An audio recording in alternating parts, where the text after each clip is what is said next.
നിങ്ങൾ എപ്പോഴെങ്കിലും കടൽ വെള്ളം രുചിച്ചിട്ടുണ്ടോ? എന്തൊരു ചോദ്യം അല്ലേ? നമ്മുടെ നാവിനെ പൂർണ്ണമായും കീഴ്പ്പെടുത്തുന്ന തരത്തിലെ ഉപ്പാണ് ആ വെള്ളത്തിൽ. എങ്ങനെയായിരിക്കും കടലിൽ ഇത്രയധികം ഉപ്പ് വന്നത്? ആലോചിച്ചിട്ടുണ്ടോ അത്? പുഴ വഴിയായിരിക്കുമോ? അങ്ങനെയാണെങ്കിൽ പുഴയിലെ വെള്ളത്തിലും ഉപ്പ് വേണം. പക്ഷെ ഇതിപ്പോ അങ്ങനെയല്ല. പുഴയിലെ വെള്ളം തെളിഞ്ഞതാണ്, ശുദ്ധമായത്. ഇനി മഴ വഴിയാണോ? അതും സാധ്യതയില്ല. മഴയിലും ശുദ്ധമായ വെള്ളമാണ്. അപ്പൊ പിന്നെ ഇത്രയധികം ഉപ്പ് എവിടെ നിന്ന് വന്നു?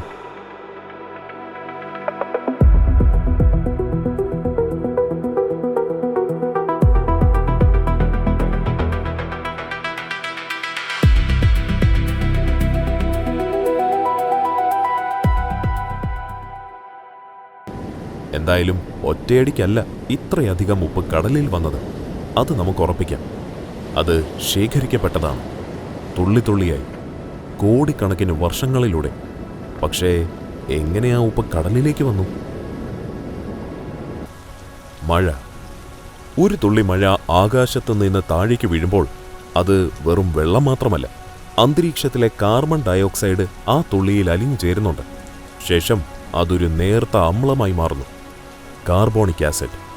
ആ അമ്ലമഴ മലകളിൽ പതിക്കുന്നു, പാറകളിൽ പതിക്കുന്നു, പാറകളിലൂടെ ഒഴുകുന്നു. ഓരോ തുള്ളിയും പാറയിൽ നിന്ന് അദൃശ്യമായ ഒന്ന് അടർത്തിയെടുക്കുന്നു. Sodium, chlorine, calcium, magnesium. മറ്റൊരു രീതിയിൽ പറഞ്ഞാൽ ഉപ്പിൻ്റെ ചേരുവകൾ. ആ ധാതുക്കളുമായി വെള്ളം ഒരുമിച്ച് താഴേക്കൊഴുകുന്നു, അരുവിയാകുന്നു, ശേഷം പുഴയാകുന്നു. നമ്മൾ കുടിക്കുന്ന ശുദ്ധമെന്ന് വിളിക്കുന്ന അതേ പുഴവെള്ളം. അതെ, ആ വെള്ളത്തിൽ ഉപ്പുണ്ട്.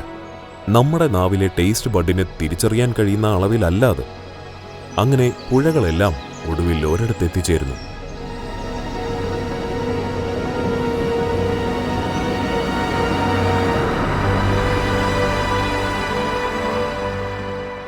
കടലിലെത്തിയ വെള്ളത്തിന്റെ യാത്ര അവിടെ അവസാനിക്കുന്നില്ല. ശേഷം മറ്റൊരു പ്രക്രിയയിലേക്ക് അത് കടക്കുന്നു, ബാഷ്പീകരണം. സൂര്യന്റെ ചൂടിൽ വെള്ളം ആവിയായി മുകളിലേക്ക് പോകുന്നു, മേഘമാകുന്നു, വീണ്ടും മഴയാകുന്നു. എന്നാൽ വെള്ളം കൊണ്ടുവന്ന ഉപ്പ് അവിടെ തന്നെ ബാക്കിയാവുന്നു.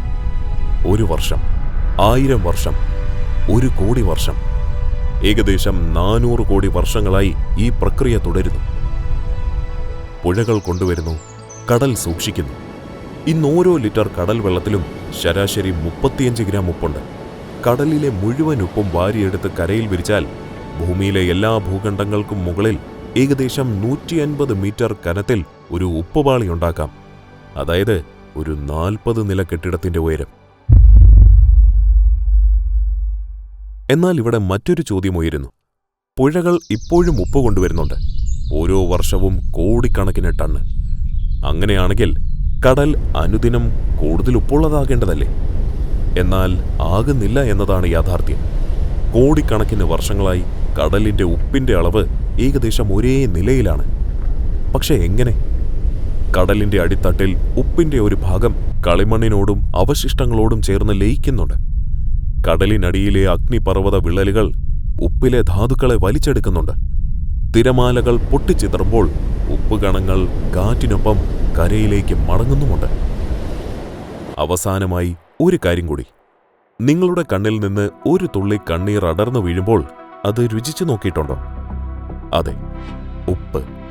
നമ്മുടെ രക്തത്തിലും വിയർപ്പിലും കണ്ണീരിലും കടലിലെ അതേ ധാതുക്കളുണ്ട്. ജീവൻ പിറന്നത് കടലിലാണെന്ന് ശാസ്ത്രം പറയുന്നു.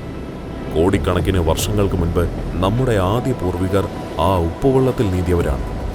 പിന്നീട് നമ്മൾ കരകയറി, കാലുകൾ വളർന്നു, കടലിനെ ഉപേക്ഷിച്ചു. എന്നാൽ കടൽ നമ്മളെ ഉപേക്ഷിച്ചില്ല. അത് നമ്മുടെ ഞരമ്പുകളിലൂടെ ഇപ്പോഴും ഒഴുകുന്നുണ്ട്.